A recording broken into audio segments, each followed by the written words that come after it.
Aka, xazinem dərisxanəsi balalar çöçəkləri yollabdı. Hə, bana mən gəldim, umaq sınlım. Balalar çöçəkləri anlamakçı olsanız Xazinem YouTube kanalını qoşulun. Abone olmayı ve like atmayı Ve bildirimleri açmayı unutmayın.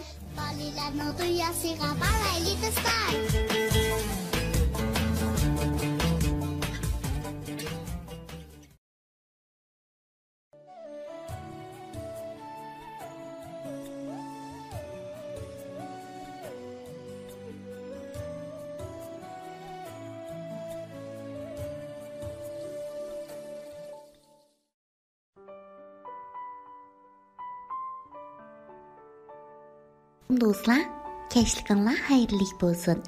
Bugun biz birlikda Jungo hayvonot chechaklardan ilingan Po'jolvas degan chechakni anglaylik, ha?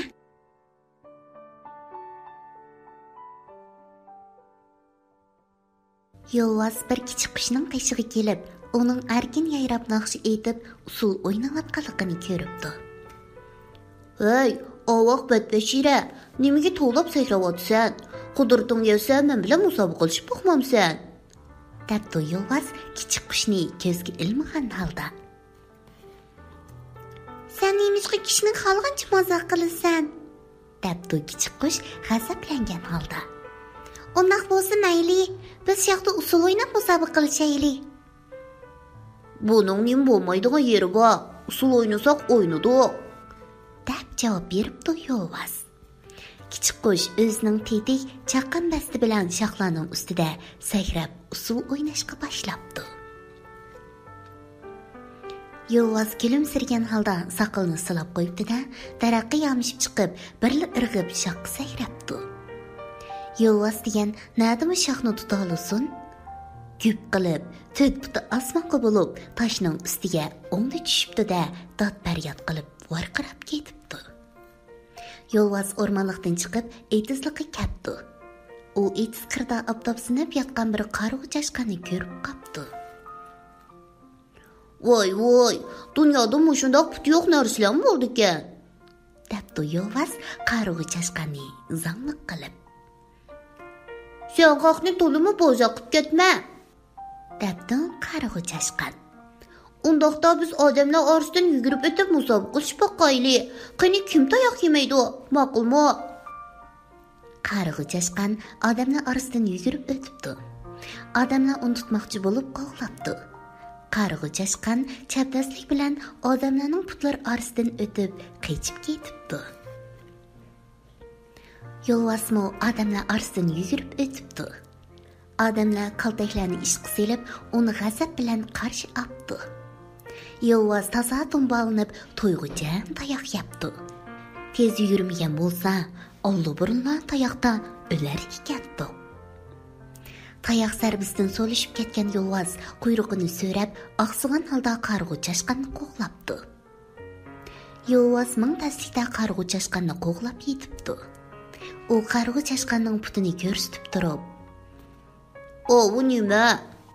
deb so'rabdi. "Sen meni puti yo'qkan demoqchimiding?" deb javob beribdi qarg'u chashqan. "Sening puting bor turuqliq, nemishqa tayoq yeb musholga tushib qolding?"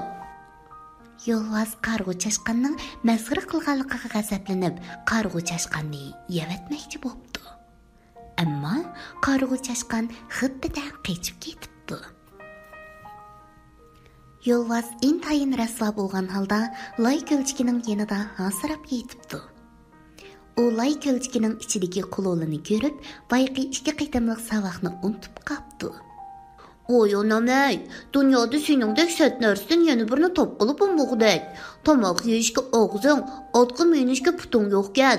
Sen zodi nemish qila olaysan?" "Yolvas aka, undaqda sen pastga tushib, ma'lum ko'lchikdan o'tishdan men bilan musobaqa qilib boqamsan?" Dabdin qolola. Yolvas: "Men ishga so'rab o'tib ketaman. Qani, sening meni tutib olganingni ko'ray." deb o'ylabdi. Shuning bilan Yolvas pisand qilmagan holda: "Albatta bo'ldi-da", debdi. Musobaqa boshlanibdi. Qo'llar salmoqlik bilan oldiga qarab siljibdi.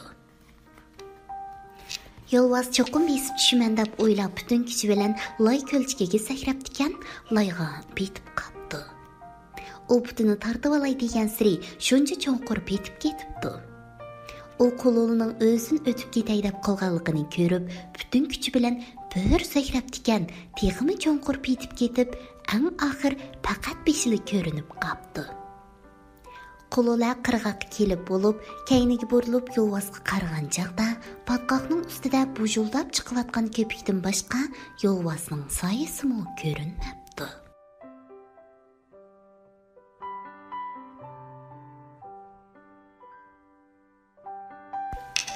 Umaqlarim, po'chi bo'lsa qandoq oqibatga qoldi ekan?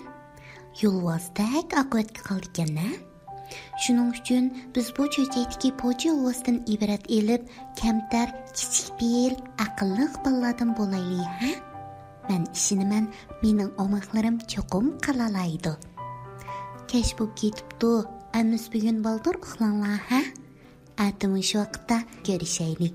Tatliq ishlar sizlarga ma'qul bo'lsin.